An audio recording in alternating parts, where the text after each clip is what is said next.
मनसे अध्यक्ष राज ठाकरे यांची ठाण्यामध्ये सभा सुरू आहे, त्याचं थेट प्रक्षेपण. आणि इंग्रजीमध्ये तुम्हाला काय त्या गोष्टी येतात ना ऐकू, फोन बिझी आहे. ते फक्त हिंदी आणि इंग्लिशमध्ये यायचं. आणि मी त्याला सहज मी बोलताना म्हटलं ही असली दादागिरी इथे चालणार नाही म्हटलं या फोनवाल्यांची. म्हटलं त्यांच्या एअरची टेल खेचल्याशिवाय राहणार नाही म्हटलं. मी षण्मुखानंद हॉलला बोललो आणि 10 मिनिटात मला मेसेज आला, कोणीतरी चिठ्ठी पाठवली की इथल्या एअरटेलच्या जे दुकान काय मोठं होतं त्याच्या काचा फुटल्या.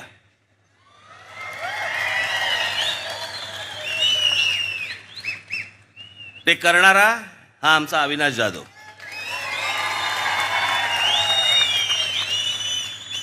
मी काचा फोडल्याबद्दल नाही म्हणते,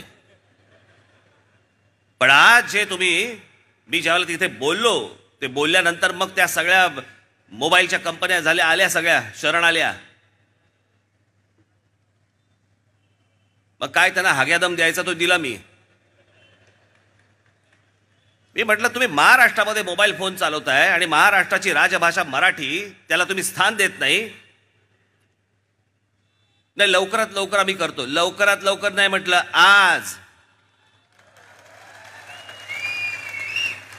आणि त्या दिवशी आपल्या मोबाईलवरती महाराष्ट्र राज्याची आपली मराठी भाषा ही पहिल्या क्रमांकावरती आली.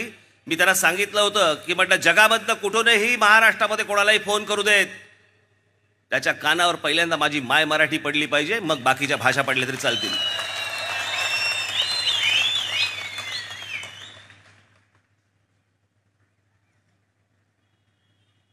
आजपर्यंत रस्त्यावरती या सगळ्या गोष्टी आजपर्यंत ही आंदोलनं केली आणि त्यातनं न्याय दिला. हे सगळे आज ठाणे शहर काय झालंय, त्या शहराचं काय झालंय, त्या मुंबई शहराचं.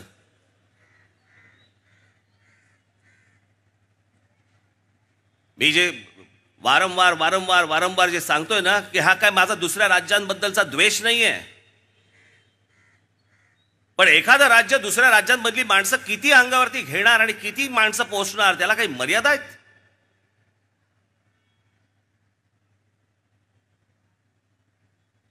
तुम्हाला कदाचित कल्पनाही नसेल, परंतु ठाणे जिल्हा हा भारतामधला एकमेव जिल्हा आहे की जिथे भारतातलं सर्वाधिक स्थलांतरित होणारी लोक इथे येतात.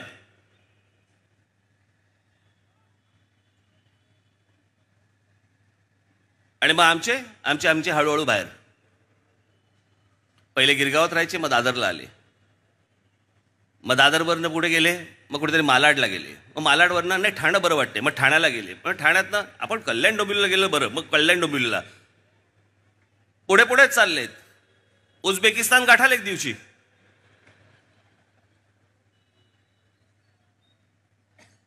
तुम्ही इथले भूमिपुत्र, तुम्ही इथले मालक या जमिनीचे, आणि तुम्ही हतबल,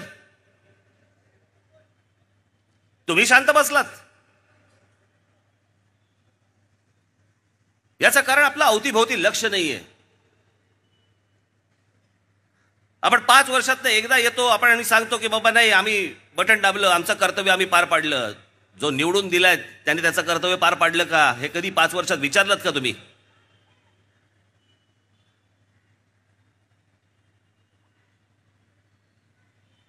लोकांना, जनतेला जोपर्यंत संताप येत नाही तोपर्यंत तुम्हाला अपेक्षित असलेली कामं, तुम्हाला अपेक्षित असलेल्या गोष्टी या घडू शकत नाहीत, या होऊ शकत नाहीत.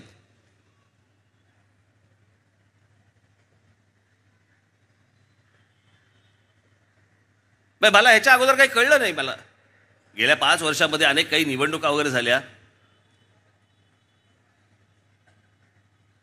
कुठचीही गोष्ट असली,